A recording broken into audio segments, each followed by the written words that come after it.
नमस्ते दोस्तों, जेवीबी क्लासेज की ऑनलाइन क्लास में आपका हार्दिक स्वागत है।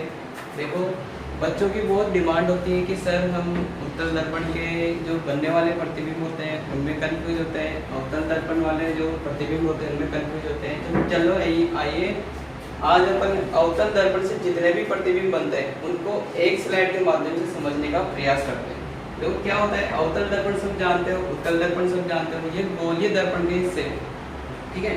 गोलीय दर्पण कितने प्रकार के होते हैं? दो प्रकार के होते हैं, उत्तल दर्पण, अवतल दर्पण। तो अवतल दर्पण के बारे में आज जानेंगे, उत्तल दर्पण के बारे में फिर अगली कक्षाओं में चर्चा करेंगे।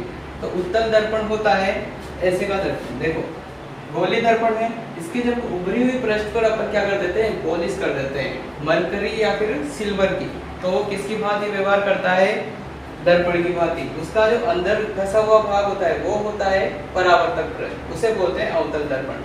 देखो, अवतल दर्पण से बनने वाले प्रतिबिंब अपन क्या करेंगे, सभी स्थितियों पर कि कौन सी स्थिति पर बिंब को कहाँ रखें कि उसका प्रतिबिंब कैसा बनेगा, उस पर चर्चा करते हैं।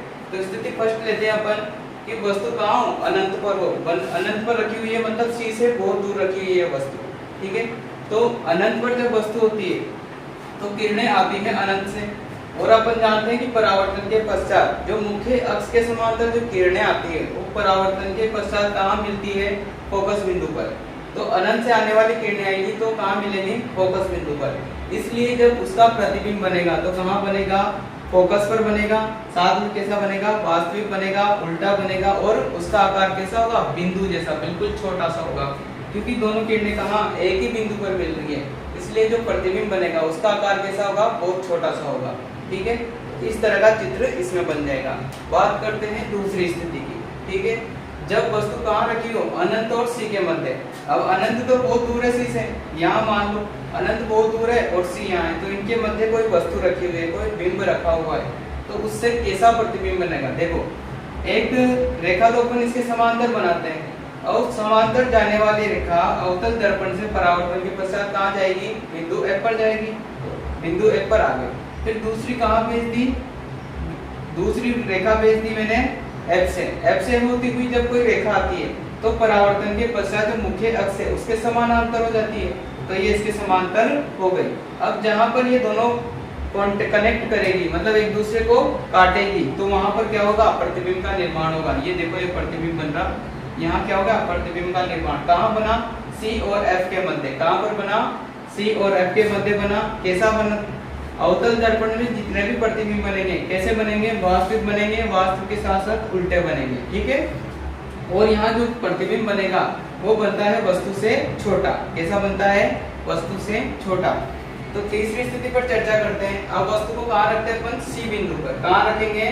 सी बिंदु पर। सी क्या होता है? वक्रता केंद्र होता है, दर्पण का वक्रता केंद्र। इस पर जब वस्तु को रखा तो वस्तु को रखने पर जो प्रतिबिंब बनेगा वो कहाँ पर बनेगा? देखो, एक किरण इसके समांतर गई, वो F से आई, वापस F से आई, दूसरी F से भेजेंगे तो इसके समानांतर हो जाएगी, ठीक है। तो ये कहाँ पर काटेगी? बिंदु C पर काटेगी। अर्थात क्या हुआ कि जो प्रतिबिंब बनेगा वो कहाँ बनेगा? C पर बनेगा। C के साथ साथ कैसा बनेगा? वास्तविक बनेगा, उल्टा बनेगा, और वस्तु के बराबर बनेगा। इस स्थिति में जो प्रतिबिंब बनता है वो वस्तु के बराबर ही बनता है, यानी कि जो बिंब है ना उसकी साइज का ही ये प्रतिबिंब बनेगा। बात करते हैं चौथी स्थिति की। अब कहाँ रखेंगे?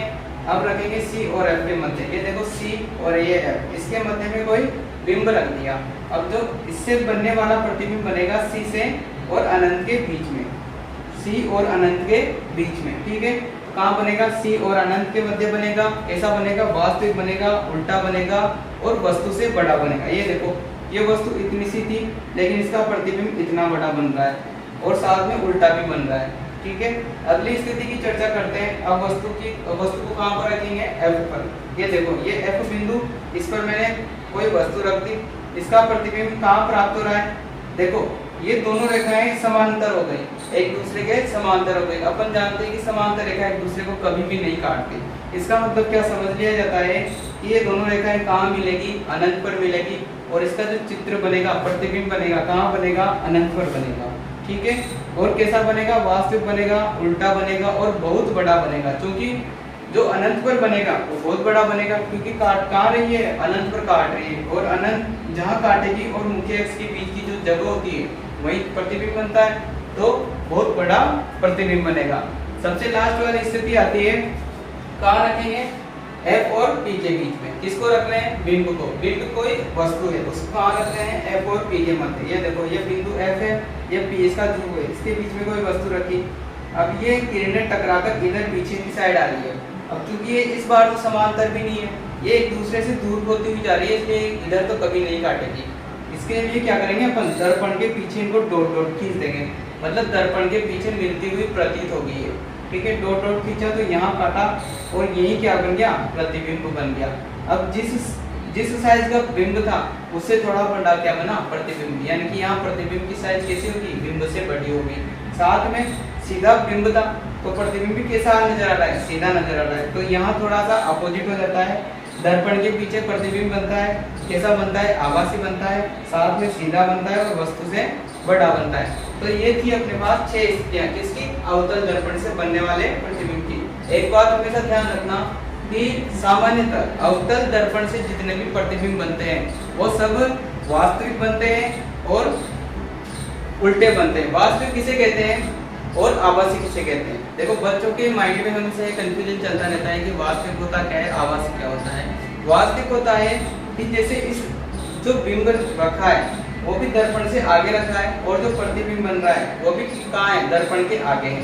तो अगर मैं यहाँ कोई चौक रख दूं, क्या रख दूं, चौक, तो इसका जो प्रतिबिंब बनेगा वो भी इसके आगे बनेगा। तो यहाँ अगर पर्दा लगाएंगे तो उस पर्दे पर चौक की छाया दिख जाएगी, मतलब इसका प्रतिबिंब दिख जाएगा। तो ये तो होता है वास्तविक, और जो आभासी होता है वो दर्पण के पीछे बनता है। तो आज की क्लास में इतना ही, बाकी के जो आगे उत्तल दर्पण की बचेगी वो अगली कक्षा में लेंगे। धन्यवाद।